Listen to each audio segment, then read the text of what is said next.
the spring football as we know it, it's done. And we probably won't be going back to a version of spring football that you two are very familiar with. I'm familiar with from a media standpoint. And I wanted to get both of your opinions on spring football transitioning to something new. We don't quite know what that is yet. I think it will be Sure. on an individual basis, but a lot of them want to go to the OTA model that the NFL implements.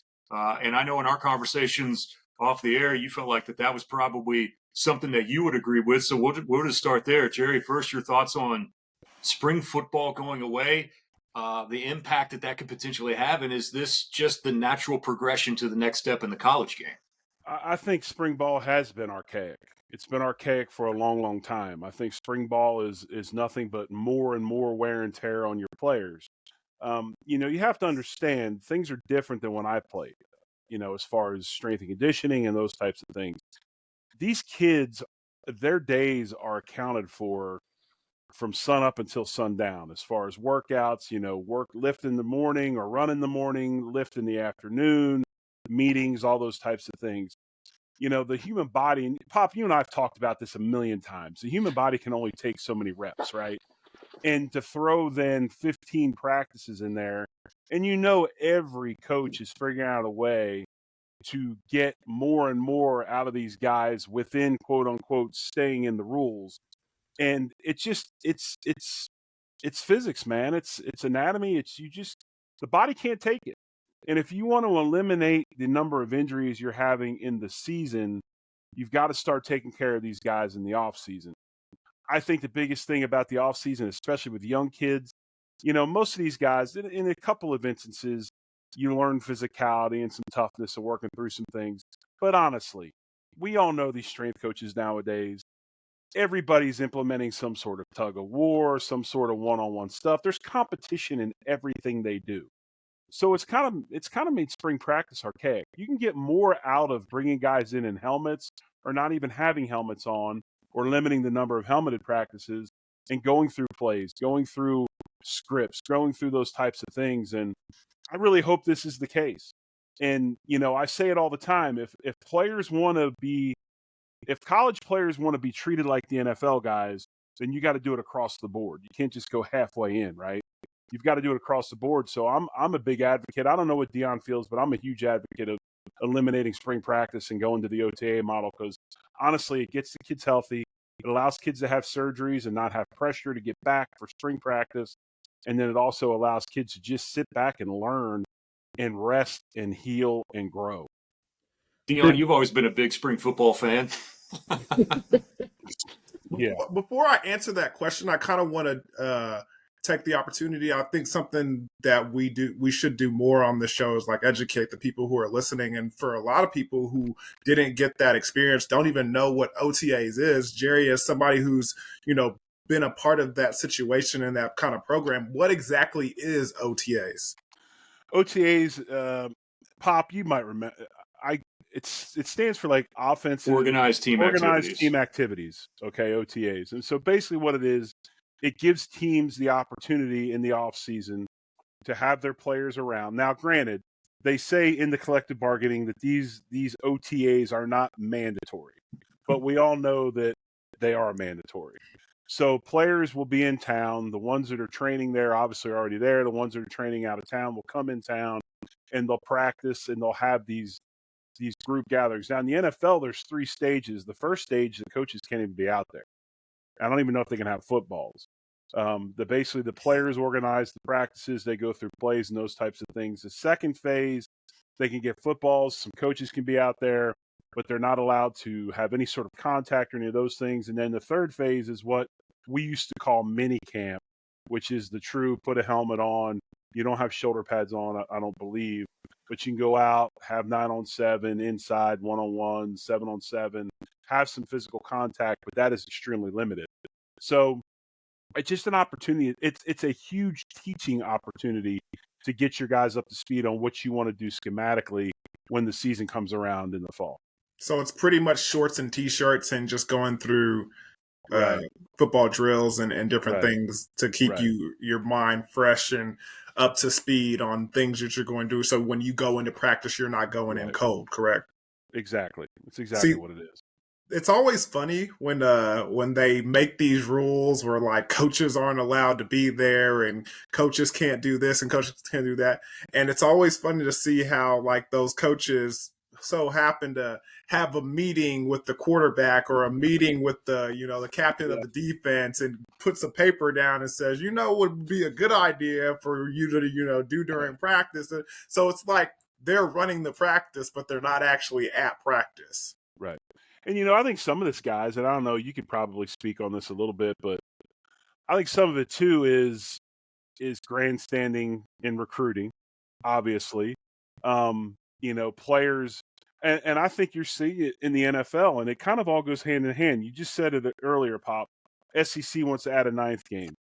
The season right now is what, 12 games in college football, or 11 games? Regular season, yeah. Regular season, and then you have the postseason, tournament and bowl games. I wouldn't doubt if that eventually goes up as far as games go. So you're talking about kids, 18, some cases 17, but usually 18 to 22, 18 to 23, that are going out there and they're playing an immense amount of football. And then you throw 15 days of spring practice into it, which we all know that spring practice is when we're going to go ahead and we're going to toughen up and make you a man. That was tongue in cheek, by the way. So something's got to give. And it's just like the NFL. I mean, if you look at most of these teams nowadays, with them playing 17 games, soon to play 18, not counting preseason and playoffs, most of these teams are out of pads halfway through the season. I think you got to take care of the guy. The point you bring up about the 15 days, knowing how controlling and control freaks that coaches are, to essentially take one of those days, and yes, you're still getting work in a game format to a certain extent, right, but it's like you're almost crumbling up, one of your days and throwing it out the window without getting another full day and the limited amount of ability that you have around each other to really get the full extent out of what you're trying to accomplish during spring football. And there are some numbers, and I'm glad that these numbers came out today, because ESPN and Bill Connolly had a piece that was talking about returning production averages. And he went through teams that have most returners coming back. And it's a crapshoot, right, in today's day and age of portal and NIL. Right. But this is the part that I found the most interesting on this, and I think it falls into right what they want to accomplish with the, hey, we can get more out of an OTA setting than we can in just a scrimmage. 2021, okay, 4 years ago, the overall average nationally of production that returned to a team, the average was you got about 76.7% of your production back.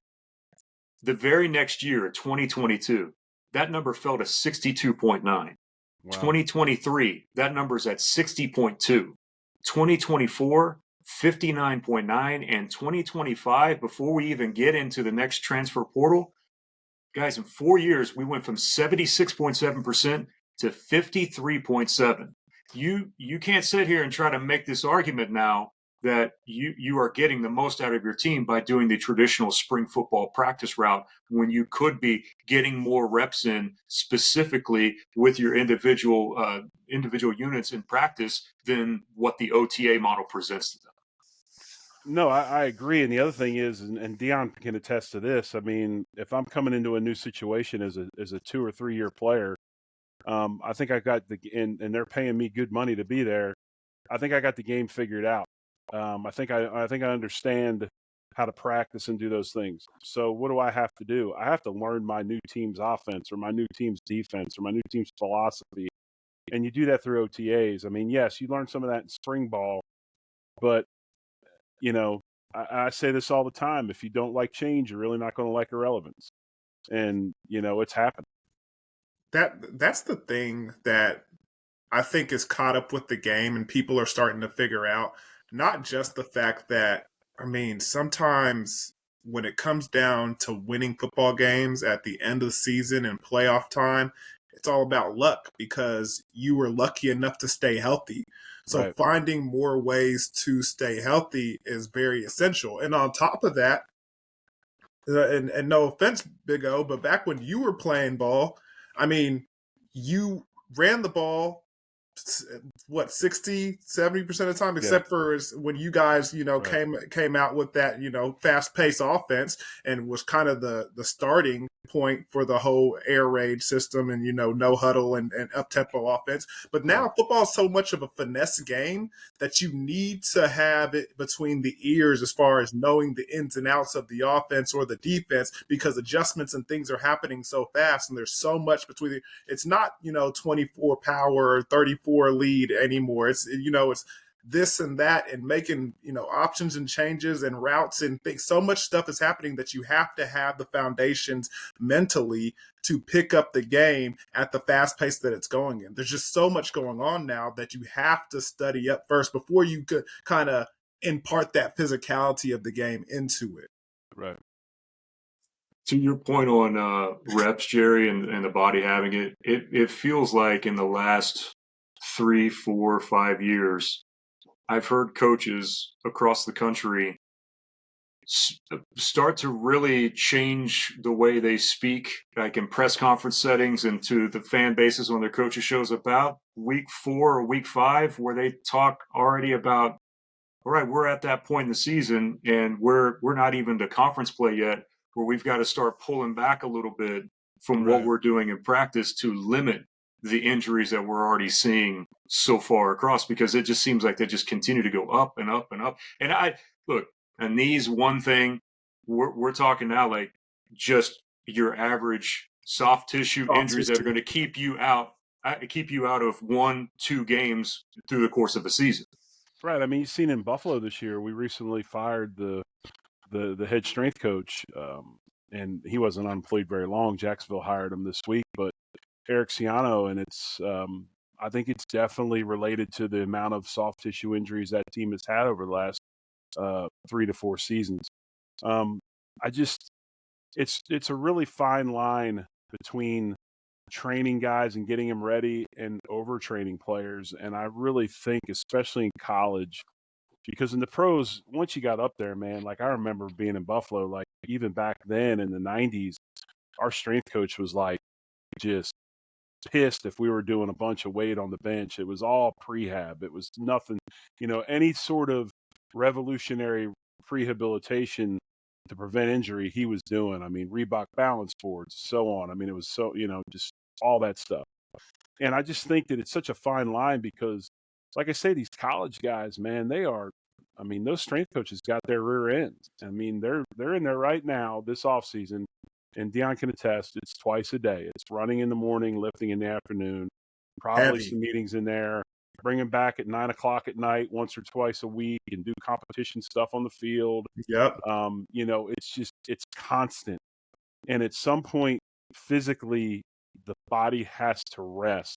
And not just the body, but the mind has to rest. You got to allow your kids to get away. So when you told me that off air, Pop, I was excited because to me, if I was a player nowadays, and I know that a lot of people kind of, I hung my hat on being tough and all that stuff. I'd be trying to find ways to get out of spring ball, man. Yeah. If I knew I was the cat, if I knew I was that dude, I'd be like, damn, coach, I got to get my finger operated on this offseason. Sorry, Same I way can't that be you out there. guys did. The same way that you guys when you went to camp, just trying to find ways Yes, to not yes, participate. yes. And here's the thing, bro, Coach Gundy said it best when he was kind of describing players, especially the type of players that you need to play this day and age of college football. Dudes are Ferraris, man. Yeah. And one soft tissue, one little nick, one little bump, one little bruise. I mean, I'm not saying guys aren't tough guys at all, but it affects the way they play. When you don't feel 100%, when that Ferrari isn't 100%, it's not going to run and purr as well as it was if it were 100%. And that's Now, the thing. yeah, I never related to that. I was more of a Peterbilt from day one. Now, I don't got a Ferrari in my house, but I definitely got a Ford Raptor. And I understand. I mean, it's always some of these guys, can be their own worst enemy because they're not going to back off because they don't want to be called soft. and they'll try to fight through it and just make it worse. And so I'm glad to hear about it. Hopefully the legislation happens. They give them the OTAs, allow these kids to stink and rest in the off season a little bit and just go do drills and learn the systems and get ready for the fall. Another thing before we get off this topic, that's exactly when injuries happen, when mentally you're fatigued and you're just kind of going through the motions and you're not really 100% focused on the task at hand. That's when injuries happen. So it's good to see like situations like what happens in spring ball. As much as we love the game, as much as you love being out there, sometimes, it's a drag. Right. You learn little tells real quick. I'll tell this quick story, Pop. I know you want to jump on, but it was like Bruce Smith. If one chin strap was buckled, that meant hands off. If two were buckled, that meant you could put hands on them for about 5 seconds, but then you had to get off. So you there were signs of what you could and couldn't do as far as physicality in a practice.